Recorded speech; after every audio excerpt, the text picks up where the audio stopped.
that line to their paint lineup.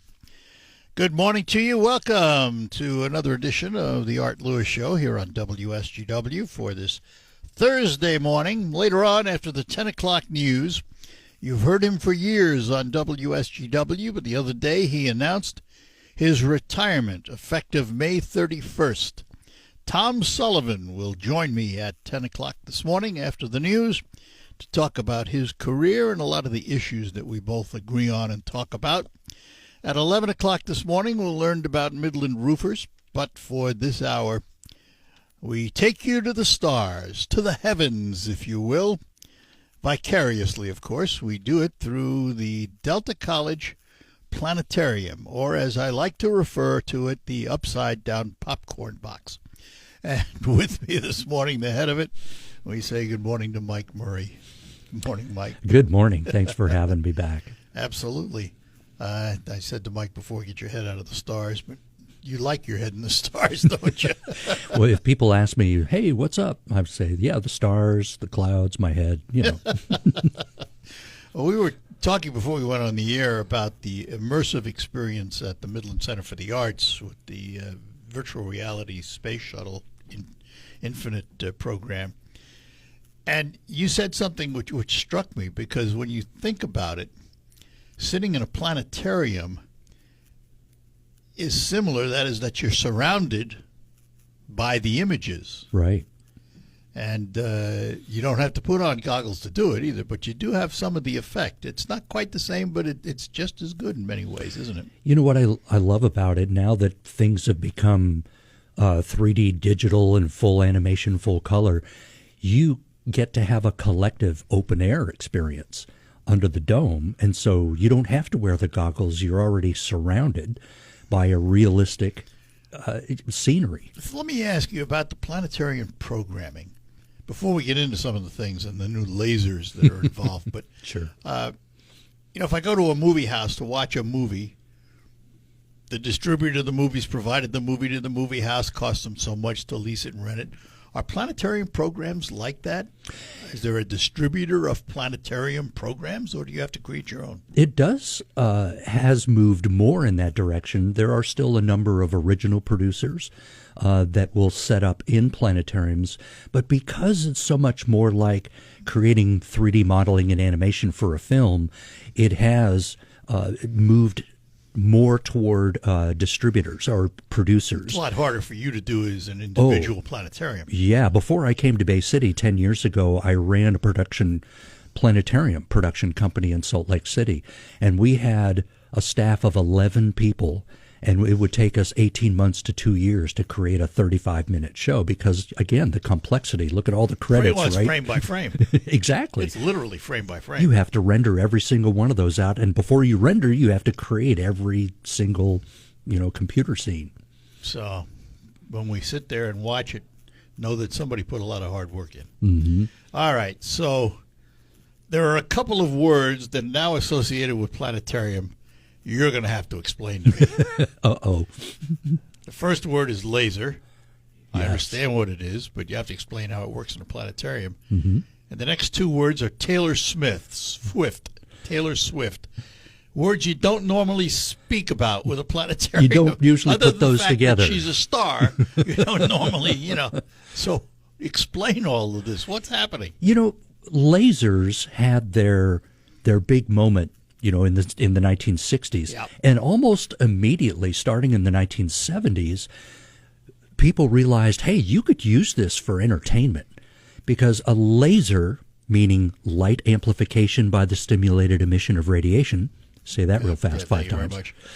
This is a way of being able to focus and intensify light, because normal light, of course, spreads out all over in all directions. But in the 60s, they were primitive. Yes. Single, solitary, dangerous beam of light. Mm-hmm. And you needed a lot of big energy. tube with a lot of energy, Yep. and water cooled. You needed all this complex structure in order to make a laser beam work. And depending on the gas in the tube, you would get different colors. Right. Well, now that's all been simplified. You can do them in a solid state environment, but the effect is the same. You have an incredibly intense, pure, coherent light that you can use as a beam, and then it gets scanned either by optics or mirrors to run through a pattern or, even graphics. So how does this relate to something you have coming up with Taylor Swift? So you can take these and create all kinds of special effects, and when you put it on a dome, which is already immersive, you have a music show that's choreographed with laser light and graphics and special effects and laser clouds and beamwork that is scanning through fog over your head, and it's an intense experience you can't get anywhere else. And we've never had lasers in the Delta College Planetarium before, so this is a new thing for us. You have to buy new equipment. It's rented, so it's a very limited run. It's not going to be permanent, but we're going to give everyone a chance to get the feel of what it was like. So the retro. Do we have Taylor Swift in holographic form? Well, you will see some graphics representations of But not her. holograms. Not holograms. That's too bad. That's next. That's right. And Taylor Swift, of course, being as popular as she is. Now, one of the things I want to make clear is even if you're not a Taylor Swift fan, the experience itself is so unique that, the music is sometimes actually secondary. It's a very intense visual experience. And Taylor Swift is not the only music theme that we're going to be doing. We'll have Pink Floyd's Dark Side of the Moon on Friday and Saturday night. Separate show. Right.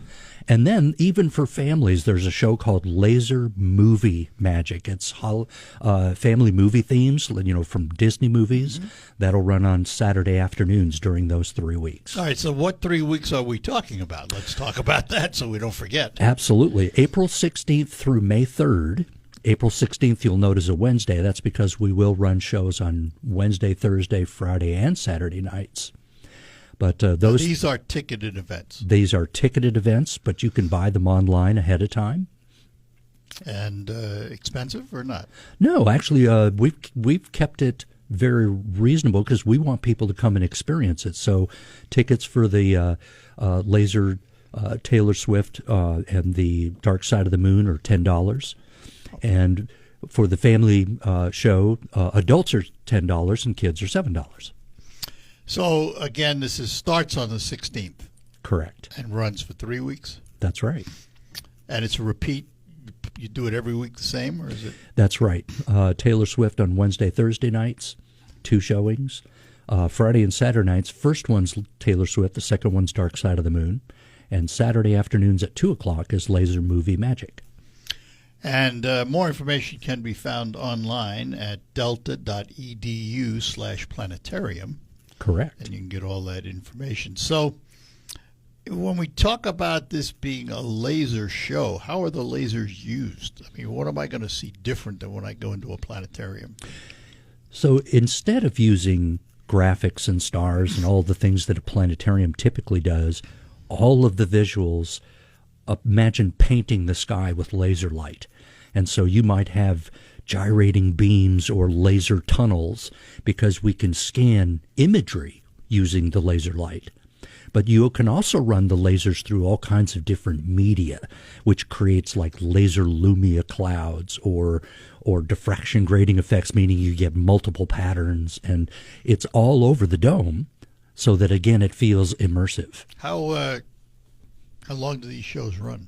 Each one's about 45 minutes. I think of the dome. I'll have to show you on my phone, but in Las Vegas they have the Sphere now. Right. And it's attached to the Venetian and the Palazzo properties. And I stayed there, and I went on the big, they have this big Ferris wheel thing in Vegas, and the Sphere was doing its thing. Mm-hmm. It's amazing. The modern technology that the Sphere is using is now expanding into planetariums as well. It's called LED panels. LED panels. You're not you projecting. can do it interior instead of exterior. Exactly. And there's the company that makes our Digistar system in the Delta College Planetarium is called Cosm, and they have experiential theaters that are just LED panels. I grew up in New York City, as you know, and I went to the Hayden Planetarium a lot. Classic. I remember the projector there as being this big arm with this big round projector ball on the end of it That's with right. lenses. Is that still what they are in planetariums, or are they A changed? lot of planetariums do still use them. Sometimes they will combine them with their video systems because the optical mechanical machine, the star projector as you described it, is still a great way of projecting a realistic nighttime sky. However, video projectors are getting so good now, they're almost as good as the projectors. We're going to take a break, come back. We're talking to Mike Murray, heads up the Delta College Planetarium. A couple of shows coming up, starting the 16th of this month with the Laser Taylor Swift show. We will be back with more. Let me take a moment to talk about Quick Lane Freeland next to my car dealer, McDonald Ford. Quick Lane Freeland, where you want to go for all of your routine maintenance on any automobile. They don't just work on Fords. They work on all makes and models of cars and trucks. And, of course, that includes oil changes and batteries and brakes and tires.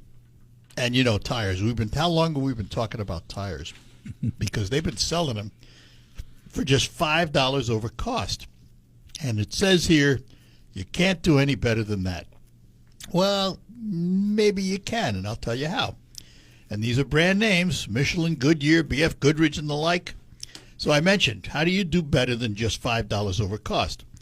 Well, that's easy. Some of these tires come with an additional $60 to $100 in rebates. There is extra for installation, including balancing and lifetime tire repairs. Wonderful customer lounge where they have free internet, free ice cream bars. They're putting in a kiddie lounge now, all waiting for you at Quick Lane Freeland, right next to McDonald Ford. If you're in the need for tires, you're not going to find a better deal.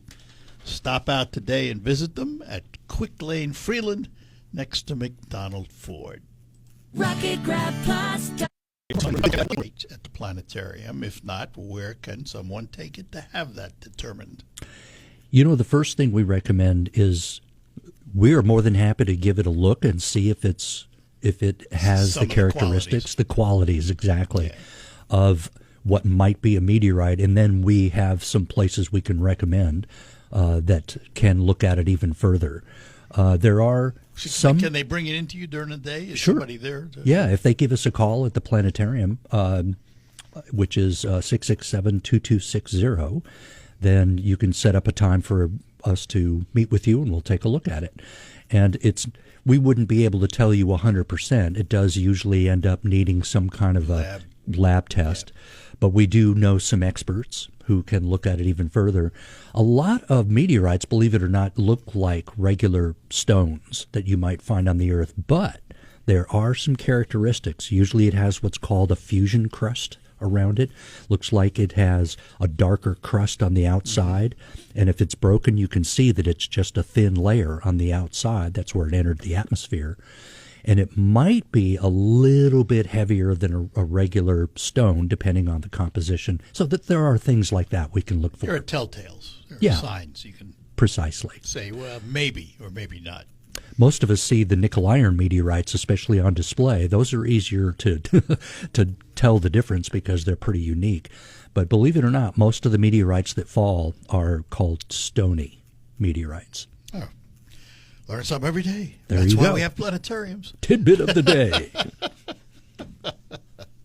So I want to just go back to the Taylor Swift, because that's the first of these laser shows. When the audience comes in, what is this show going to be like? What's the music, and how is it connected to the laser show? So imagine you're kind of getting into a concert experience. The music will be loud, but it won't be blasting. We want it to. So it's Taylor Smith's Smith. I don't know why I want to call her Smith. Taylor Smith. Swift's music. It is. She'll be doing it. So These it'll are be recordings recorded, of hers. and it will be, in a 5.1 surround sound. It's a great sound system, one of the best in the area. And then we will have laser images and effects choreographed to move with the music. Sometimes it'll be graphics, sometimes it'll be beams in fog, sometimes it'll be special effects, but they'll be all over the dome. could be interesting. I mean, that really, it just sounds intriguing. I'm a technocrat. I love technology, and to see it merged and how it interplays is really it's worth the price of admission. I mean, even if it was not Taylor Swift, just the thought of that kind of coordinated production is fascinating. And that's why I encourage people to come and experience it, because it's almost like going to a rocket launch live. You can't imagine what it's like just by watching video. The human eye has such an incredible dynamic range of color perception and brightness range. It's not something you can videotape. You have to be in it. Have you run a test run of it yet? Do you have it in yet? The equipment gets installed on Monday. Yo. And so, yeah, we start on Wednesday. So, yeah, the equipment travels because it is a company that goes around to planetariums and other venues, too, theaters. Now, do they supply an operator to run the show for you? Nope, they train us to do it, and I've had plenty of experience doing these in the past. So you'll probably see me back there dancing, even though I'm not a big Taylor Swift fan. But I do love music and choreography and visual interpretation. And what's the next one then as part of this series, Laser Dark Side of the Moon? Mm-hmm. What's that like? Imagine the classic album, Dark Side of the Moon. Can't believe it's 1973. Still one of the most popular albums in history, and still one of the most popular in planetariums when it comes to light shows. So imagine a lot of imagery representative of the lyrics, so it's not all just, abstracts, as well as the effects choreographed to the album, the whole album. And then there's Laser Movie Magic. So imagine some of the themes from your favorite Disney movies, and that music is choreographed with the lasers as well, but it's all unique to that particular music genre. It's not classic scenes from that movie or anything, is it? No, you might see some characters, representative in the movies, but they're perfect for families and kids. And we don't play it as loud, so no worries there. Taking the fun out of it. Well, we don't want it to feel like a rock concert for little kids. And what time do these shows start? There are various times, aren't they? So on Wednesday through Saturday nights, the shows are at 6 p.m. and 7:30 p.m. And then the Laser Movie Magic is Saturday afternoons at 2 p.m. for those 3 Saturdays. And again, tickets are $10 per showing for adults. Right. Students. It's $10 for everyone because of the special, the laser music, the connection. Okay. Except for Laser Movie Magic, right. Kids are 7. Kids are 7 on that. Correct. Then there is something down the road, and I got to find it here. Yes. Swiftie Superfan Special, Sunday, April 27th. Right. That 1 p.m. for kids, 2:30 for adults. I can't wait to hear what this is all about. So imagine a custom event for all of you Swiftie superfans. It is an hour in our Space Explorers Hall where we'll have crafts and bracelet making and trivia and all kinds of different activities, things that you can make and trade. There will be some great door prizes for the trivia event. Some things that actually came from Taylor Swift concerts. Whoa. Actual items, things that you can't just buy anywhere. And so there will be some unique things there. And then the second hour, we give you a private showing of the laser show, including a little karaoke. Wow. And that's on the 27th, a Sunday at 1 o'clock for kids, 2:30 for adults. That's right. We're going to take a break. We come back. We're going to talk a little astronomy. And we're doing that with Mike Murray from the Delta Planetarium. Welcome to retirement. Now, The Planetarium put together the visuals with the music. A listener would be interested in seeing an ABBA laser light show. There's classic. I would be interested in seeing that, but you looked and they don't have one. So the company that we use, so to answer the first question, it is a company that produces Right, the shows. pre-produced. Although I used to do that for many years, you and I had the loved equipment. it. Yeah. I had the equipment then, and it takes a lot of time to put all of those together. And we don't have the staff anymore, but these companies have come a long way. They can do a much better job than we could. The company's called Laser Fantasy, and they have a library of dozens, almost 100 different shows. To which I asked, is there a Queen show? Absolutely, yes. It would be a great That show. would be a great show, particularly, as we've discussed, Brian May, who is the guitarist for Queen and has been for 40 years, decades, is an astrophysicist, literally a doctorate in astrophysics, and he works at it. That's right. He actually was one of the astrophysicists that worked on the New Horizons probe that flew by Pluto. So yeah, he really is into 3D imagery, like to use in books, and has published. So he's a pretty amazing guy. Yeah, there he is strumming his guitar on stage as a rocker, Have you ever heard of the Starmus festivals, meaning stars and music? No. This has been going on for about 8 or 9 years now. It was in Europe for many years. They're now starting to move it around. It's the biggest gathering of astronomers and astronauts and musicians. So it's a big festival where you not only get to talk about space and the future, but also performers. And Brian May, of course, has been at every one of them. I was going to. I'll bet he has. I'll bet he has. Star attraction. I mean, it's amazing. And it's interesting. And I had mentioned growing up in New York City, going to the Hayden Planetarium fascinated me. And I actually, at one time when I was very young, before I actually graduated high school, I thought about astrophysics or some kind of astronomy as a career. I mean, it really fascinated me. It keeps you going. There's always so much more to learn. Our whole motive is stay curious. Ask questions. There's so much out there that is fascinating, and it's not all completely detached from regular daily life. Okay, so here's a question for you.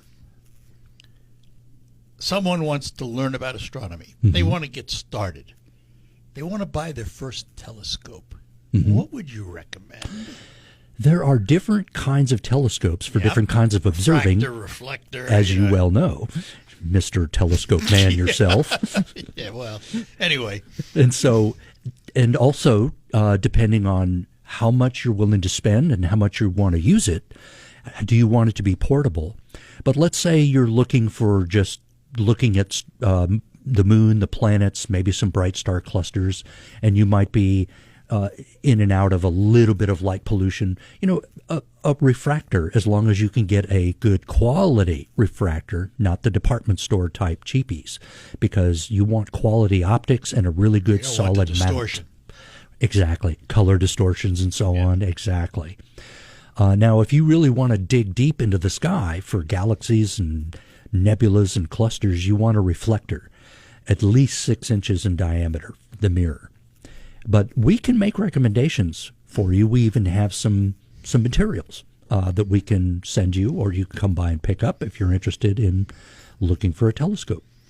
Do you have to spend a fortune to get a decent one up front? You do not have to spend a fortune. Let me put a number on it. I would say, especially for any kind of a beginning scope, you're looking at least a couple $100, probably $200 to $400. Okay. Well, Yeah. I had at one time a reflector 6-inch with a motorized mount, and I think the whole thing was like 5 something. It wasn't out of sight, Right. And you could hook it up to a computer. It would follow the star, whatever you set it on, it would follow it as it moves through the sky. That's right. Clock drive. Clock drive, yeah. There you go, baby.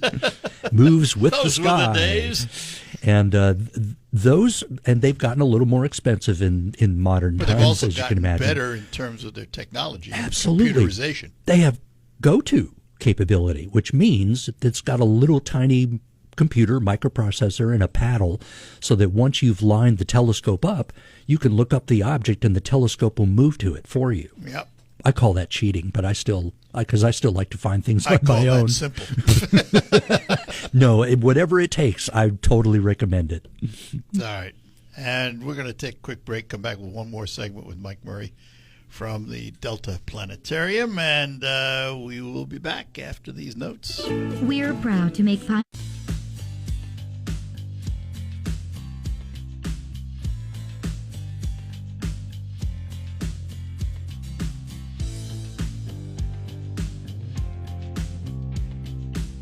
All right, we're back with you talking to Mike Murray from the Delta Planetarium. I have to ask you, Mike, what got you into astronomy? You know, I grew up in the Apollo moon program era, and even before that. And so that was the time when all the kids I knew, we all wanted to be astronauts when we grew up. But, you know, I had this amazing sequence of events that happened that just keep seeming to point me to astronomy and the stars. And besides the space program, I was growing up in Colorado, and so we would go out in the mountains and go camping, see incredible dark light skies. pollution, lots of stars. The Milky Way is almost casting shadows. I mean, it was incredible. And then I also would go to a planetarium, and it's like, oh, wow, okay, this is fascinating. And started reading books and watching movies like 2001: A Space Odyssey. Yeah, I'm an oldie. And so it just, all of those things combined to say, okay, I'm hooked. You know, in talking to people, I often feel that those are the most successful and they're happiest in what they do are people that found themselves along the way. Through a Yes. series of trials and tribulations, they ended up where they are, rather than sitting in college not knowing what they're doing and just saying, oh, well, I got to do something. I'll pick this one, you know. Right. It is always fascinating me how people get to do what they do, why they do it. And, you know, for some of us, it takes a while. You go down a path that you think you're interested in, I did and that. you have to do mid-course corrections. And I did that, too. I thought first I wanted to go into the Air Force Academy because I wanted to be an astronaut. Well, that didn't quite work out. And so then I wanted to be a research astrophysicist, and I realized, well, maybe I'm not really smart enough. Well, I went through graduate school, but you know what happened is I started working in a planetarium as a work study got student in hooked. college, and I got hooked because my dad was in radio and was an actor. My mom was an artist, and I grew up with music. And it was like, I love to put all of this together yeah, and you found create yourself. programs. Well, we all started talking about Taylor Swift, which of course is astronomy. We can make a connection. Come on. Somehow. Something brand new for the Delta Planetarium.